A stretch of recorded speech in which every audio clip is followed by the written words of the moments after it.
Hi, இன்னைக்கு வந்து நம்ம திணை லட்டு செய்யறதுக்கு தினையை வறுத்துட்ருக்கோம். ஊற வச்சு காய வச்சாச்சு, வறுத்தாச்சு, ஆவி பறக்குது. இது ரெண்டும் நல்லா காயட்டும், சூடு ஆறட்டும். அதுக்குள்ளே நம்ம போய் முந்திரி பாதாம்லாம் சின்ன சின்னதாக நறுக்கி எடுத்துகிட்டு வரலாம். தேவையான முந்திரி பாதாம் இதெல்லாம் சின்ன சின்னதாக நறுக்குவோம். இன்னும் கொஞ்சம் கட் பண்ண வேண்டியது இருக்குது.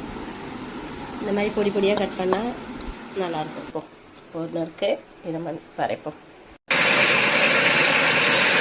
இந்த பக்கம் வந்து வெல்லம், இது வந்து முந்திரி வதக்கிறதுக்கு.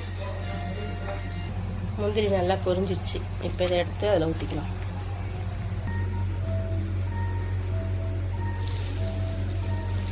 கொட்டி நல்லா கலரியாச்சு. இப்போ தேன், இது வந்து 100 கிராம் தேன்.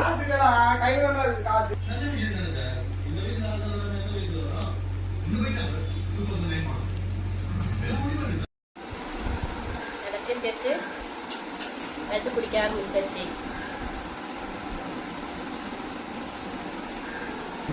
சுவையான திணை லட்டு, சுவையான திணை லட்டு ரெடி.